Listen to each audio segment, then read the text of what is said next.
ibihumbi 40 bakereka abavyo banjye ikintu wambariyemo imbere. Okay. Ndabizi video urayibonye sinongera ngo tunagarukeho, ahubwo ndagira ngo tugaruke ku bibazo byamaze kuvuka, ibibazo byamaze no kuba. Ntimwite kumusha gusanga kwanga ngo urabizi ariko ntabwo bizi, ni ibibazo bishyashya byamaze kuvuka by'iyi video. Ese koko ribu ibi bintu ubundi byagenze gute? Reka gato manze bakinire aya majwi tuze kuza kuyahuza n'iyi video. Nimuze kugeraho mujya usiyongeye kubabwira ko niba hari umwana uri munsi y'imyaka isaga 21, 18 simba shaka 19 guhera kuri 21 muri mwe mwumva iyi nkuru. Reka gato mbere ko byose bijya kuba, reka gato manze mbumvishe aya majwi. Ni benshi ntago mwari muyahasi, banza mumve kano kana. Mani mwambabariye mwambasera mwambabariye mwagasera mwambabariye mwambabariye mwagasera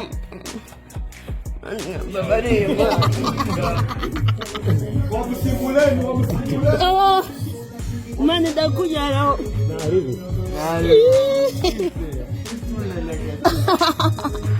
Iyi video nyimara kuyumva njye ubwanjye nahise ngira ubwo mbabwisha ukuri. Iyi video ifite iminota isaga 3 n'amasa anandi masegonda arengaho, ariko reka twongere tugaruke kuri ya video twatangiranye. Muri buza kuza gusobanukirwa bino bintu uko byagenze ndetse n'icyabaye. Uyu mukobwa yaricaye yitereka kuri kamera avuga yuko ngo bita umusore ukoresha imbuga nkoranyambaga kuri TikTok yitwa ko bamwita Sasoji. Ari umwe mu bantu bashyizwe mu majwi, ariko hirengagizwa uwamubwiye ngo yerekana imyenda yambariye imbere ari wowe uyu nguyu nabonye bita Popsina ntabwo nibuka neza amazina, ariko reka gatwanze wumve ibyo Sasoji yasobanuye kuri iyi ngingo. Ibintu mu bigende mu gake ko muraza gusobanukirwa ukuri kose. Munumve n'ukuntu nyina avuga yuko ubwe agiye kwiyahura kubera uyu mwana w'umukobwa wamuteje abantu ku mbuga nkoranyambaga. Baretse wumve undi uyu mwana afite ikihe kibazo. Nibyo uyu mujene Sasoji yasobanuye. Ni video nabwo nyuzeho none ahangarika gato wumve kano kantu.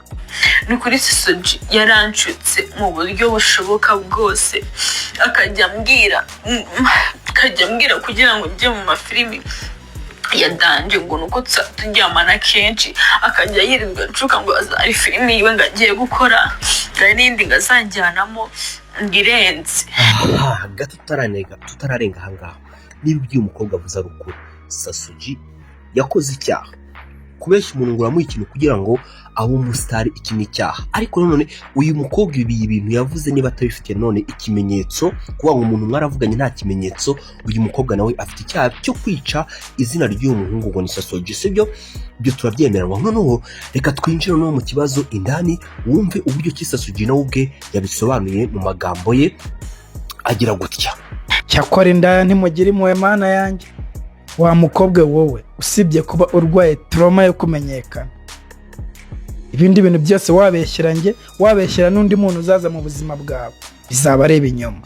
Uyu mukobwa rero akagira ku kageso ko gukunda hit cyane bikabije, kandi ikibazo cye ntashoboye gukina filime, ntashoboye gukina comedy, ntashoboye kuba umunyamakuru, nta kintu na kimwe ashoboye gukora cyatuma agira ute afata iyo hit ngo azagikora gamenyekana. Ibintu kirenze ibyo, Diana n'umwana watangiye kuza imihanda mubona, nkamugira inama, nkamuha connection, sinenze ko ari uzagenda ajye kumvuga uko nguko mubona.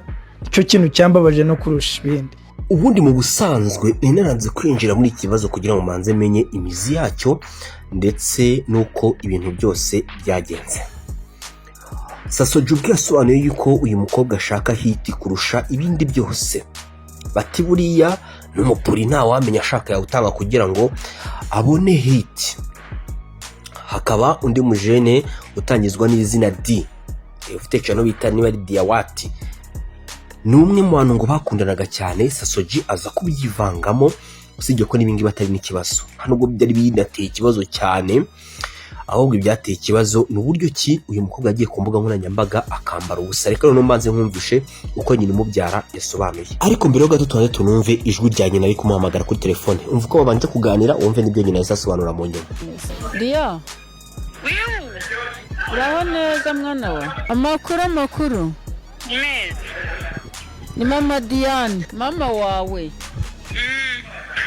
Nagusuhuzaga ndagukumbuye cyane. Ndashaka yuko uzaza mu rugo tukaganira icyakubabaje cyose. Tukakiganiraho. Nana urankunze tera? Ibyabaye byose ukabyirengagiza ukanabireka. Yaba ubwo bwenge bufite byari kuba ari byiza. Ubwenge bwo ndabufite. Azanyica. Niwe mugambi afite njyewe ndabizi. Isaha n'isaha niteguye ko zanyica. Njyewe nishatse no kwiyahura. Kubera uriya mwana. Kandi amaherezo nziyahura. Rero benshi batangiye kuvuga yuko uyu mwana w'umukobwa yarengereye ku magambo yatuye nyine umubyara, akavuga ati njye niyo nagira hariya nkasanga moto yamugonze namuhwe nagirana n'ikintu nanjye bwanjye twanavugana. So ndagira ngo kuri iyi ngingo tuyiganireho amasegonda make cyane, ubundi mumbwire ese ninde uri mu makosa, ese ikosa ryaturutse he? Iyi ni inkuru yavugishije benshi ubwo uyu mwana w'umukobwa yiyamburaga ikariso akagaragaza akenda ke ko mu imbere. Ni video imaze kurebwa n'abantu basaga 500 kuri TikTok y'umujene wamukoresheje iriya video. Ariko benshi bakibaza bati ese uriya musore Sasoji abiza mate, byagenze gute, niki cyabaye? Ibi ngibi namwe mu makosa akomeye cyane buri wese uriya n'ubwo ubuzima bari ubwawe, ariko ntuba wemewe kugira imyanya y'ibanga werekana n'ibindi bisa nkabyo ko deje uri gukora icyaha.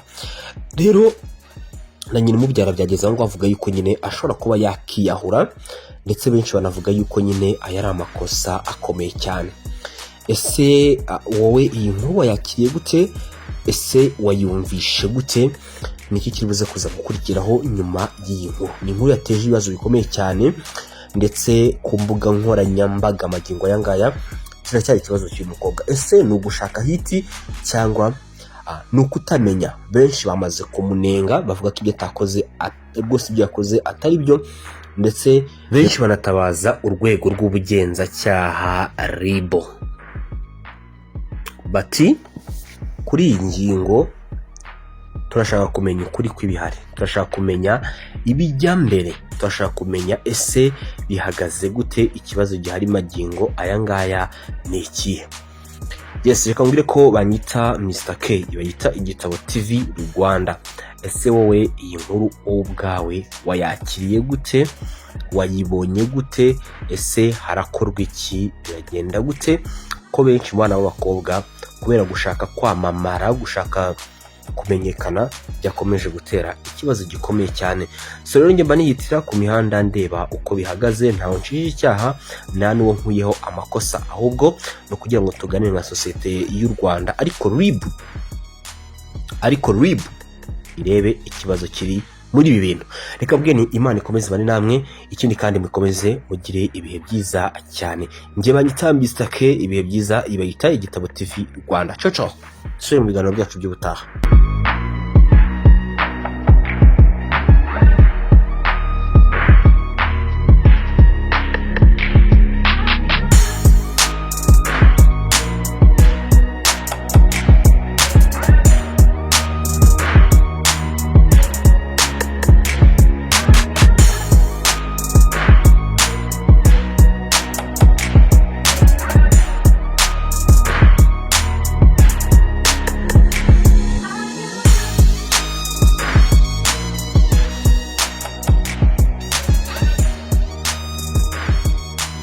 Igitabo TV Rwanda.